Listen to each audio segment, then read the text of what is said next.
imagination and peace, besides all of the trolls, griefers, and scammers that would love to attack you. But apart from that, Minecraft itself is an innocent game, right? But what if there is a dark secret hidden in Minecraft? What if there's something beyond our knowledge in Minecraft? Something scary? Something funny? Daniel Contreras would find out himself. He's a 14-year-old male that wants to search the secrets of Minecraft. Maybe he will succeed, or maybe he will put himself at risk to something that is impossible to stop. On February 5th, Daniel decided that he would go further into the coding, more than he has ever done before. His coding friend Richard warns him to never reach past this coding barrier. But Daniel's curiosity had him think hard about it, and he thought, well, what could go wrong in Minecraft? Little did he know he was about to unleash something horrible. He decides to hack through the barrier. He finishes successfully, and the loading bar is going slowly. He still has a chance to turn back, but he doesn't, and the loading bar continues to extend until it reaches the end. No going back now. His screen is filled with lots of random letters, characters, numbers, all types of things. He realizes that the code is awaiting to spawn something, so he activates it to spawn in one of his single-player worlds. Suddenly, his computer begins to glitch. He ignores it and continues to his single-player world. There he finds a strange machine made of iron blocks that has a door. He goes to the door, which reads, "Do not open, may cause harm." Daniel's heart begins to pound harder and faster. His hands begin to sweat, and he comes into the conclusion that he will open the door. He breaks the sign and opens the iron door. He looks inside. There is nothing. He turns around to go back, but he doesn't realize what was in the roof of the machine. It was a creature he had never seen before. A mole rat-looking creature with the name Experiment 88 carved into his arm. As his arm bled, blood slowly spilled on the floor. Daniel was left rather confused and scared.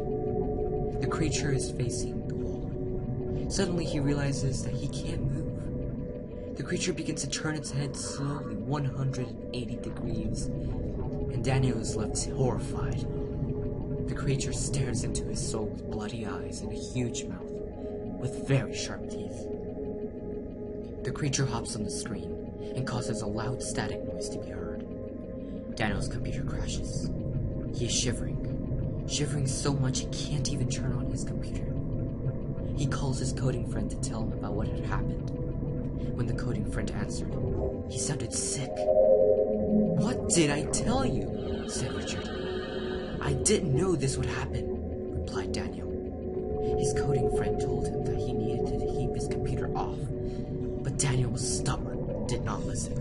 Suddenly, there was a knock on Daniel's door. Daniel jumps in horror, collapsing on the floor. He slowly opens the door and realizes it was his father.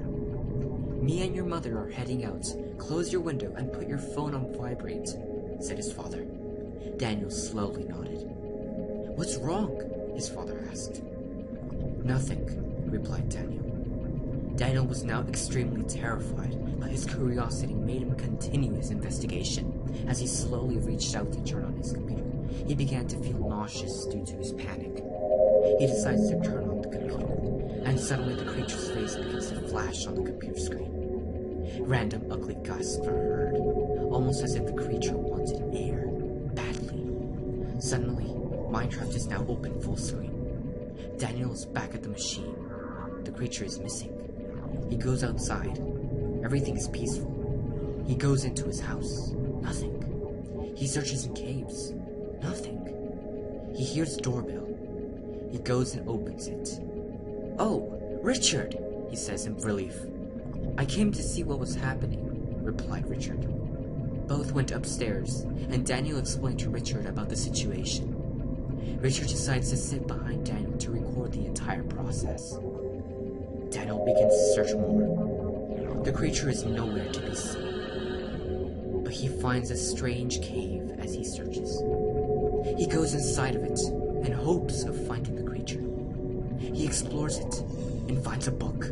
The book read, Experiment 88 was created in hopes of scaring trolls and griefers, but the creature was given a coding brain, and now he lost all control of him. He was hacked by a human. This human is said to be a murderer. Daniel decided to keep the book and turned around to Richard.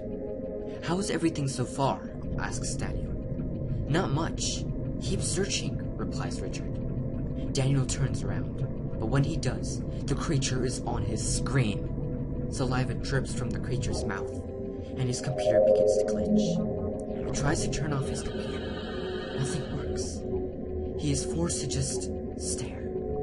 Suddenly, he is teleported to a room full of skulls. Blood drips from the roof, and he decides to move forward. He looks up only to realize that the creature was following every movement he made, crawling on the walls with his head turned 180 degrees on Daniel. He keeps running and gets to the end. He finds a button. He presses it. A question appears on his screen. It read, Do you know who I am? Daniel asks Richard, What should I say? Say no, replied Richard. He replies no in the chat box, and his computer begins to glitch. His screen is suddenly from Experiment 87. He can't move. Nothing.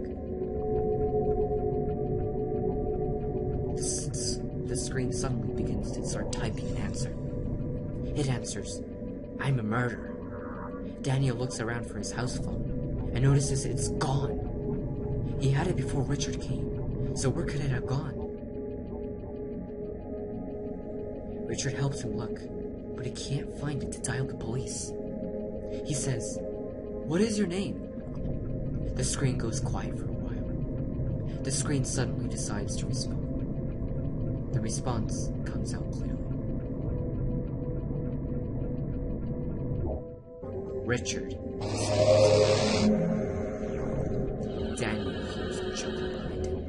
He turns around for the last time in his life. Thank you all for watching this creepypasta. Make sure you know that this creepypasta is fake. I hope you guys have a great day and life. If you enjoyed the creepypasta, go ahead and hit the like button, comment below, some constructive feedback and criticism about the creepypasta, and if I should make more. Thank you all for watching. Have a great day and life. Do 5.